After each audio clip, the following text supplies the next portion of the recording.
Hey guys, welcome back. I'm Top Black Media, your essential drummer, and today is pretty much all age, all level type of drum lesson. So in today's lesson, we are pretty much talking about stick selection a little bit and different genres to deal with this stick selection. So this is pretty much going to be like a video to make you ask questions about yourself or questions that you should be asking yourself. So this is just like, I'm just going to say a couple of things to spark your brain and all that. So I'm just going to throw out some ideas and some considerations and some questions. So the first thing, there's two things I want to mention, the two different sides, which is rudimental / classical and general playing. So let's talk about the classical thing, because classical is a really great foundation to have if you're teaching yourself. It's really good foundation. So in classical, there's two sides. There's the open and closed positions. So what do I mean by that? So imagine like the do rolls. So this is pretty much the only difference between both of them is how you articulate. So open is mostly in the rudimental playing. So rudimental playing is pretty much these types of books. And they're really great books. And rumor has it that Billy Joe Jones messed around with the Wilcoxon book for rudimental playing. So, and that's why he's really good at rudimental stuff. So open is pretty much on the rudimental side, which is if you're doing a roll, you're doing doubles. And you can hear every articulation that is going on. Now for classical playing, it's pretty much closed position. Now both of these are kind of like classical type of settings, but more is toward the classical closed position. So closed position, you might be seeing these books or Portraits in Rhythm by Cerrone.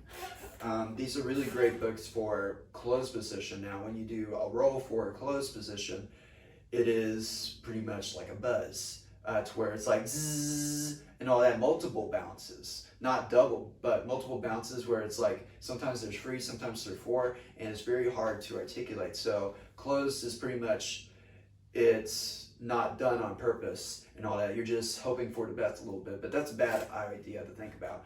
But it's pretty much, you're not sure how many bounces you're going to have. It's not controlled a little bit.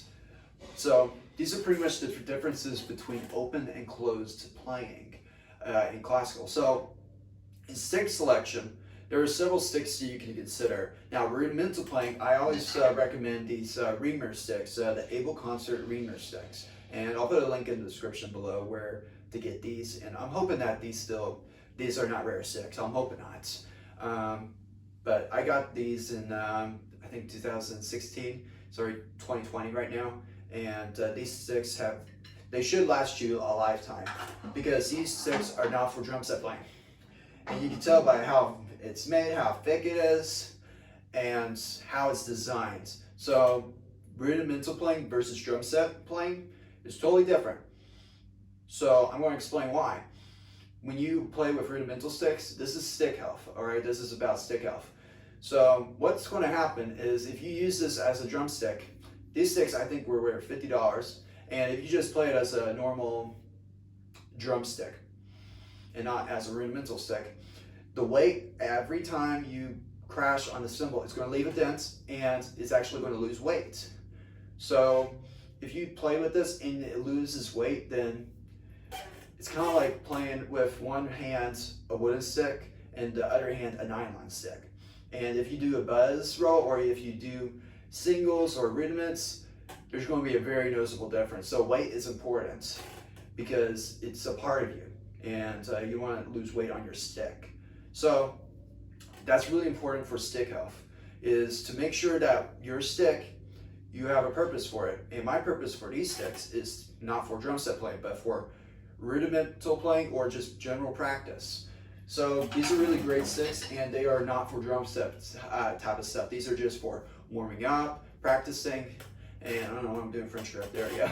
So those are for that, rudimental. Now you can also use it for classical playing. Now depending on the situation, if you're using it for a crash, do not use these sticks. Use a stick that's very disposable and easily used, like the SD1s, The bolero sticks are really good too. So just pick a stick that is designed for classical playing. And there's, for classical playing, these are some books I recommend. These are good books. This one, ooh, this is a busy one. Like, super complicated with rhythms upon rhythms. What I mean by that?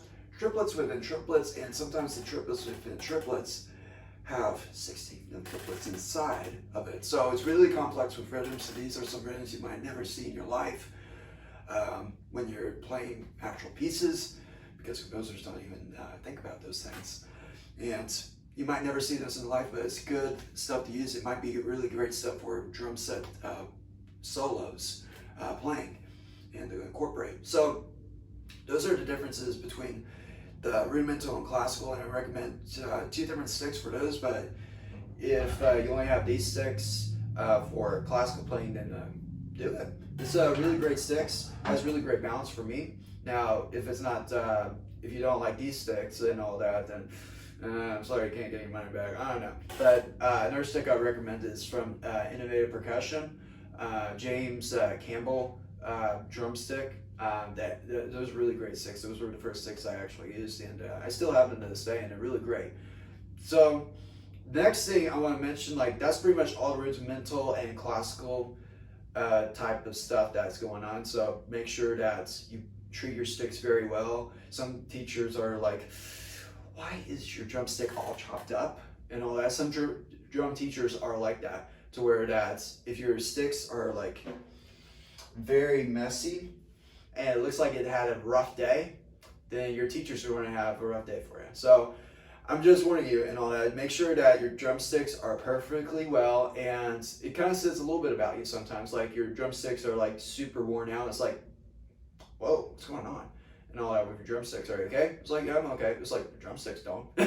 So this one pro tip I want to give you all about that. Make sure your sticks are appropriately well in health, and it won't lose weight in the stick. So there's that. Now, for general playing, it's pretty open-ended general playing. Everyone has a difference.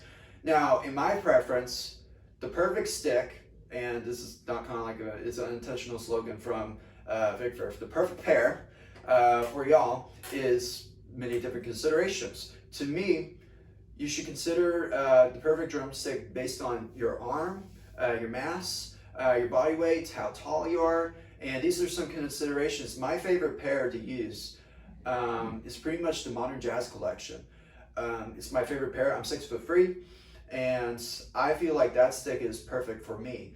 Is one of the sticks from the Modern Jazz Collection. I think it was, I can't remember the model name at the moment, but it was pretty much the one with the long tip, and it's one of my favorite sticks to use. So that's because I'm a jazz player most of the time, because I have a jazz degree. I also have a classical degree too. So when using sticks, you always want to question yourself, what am I achieving at the moment on this gig, on this recording session?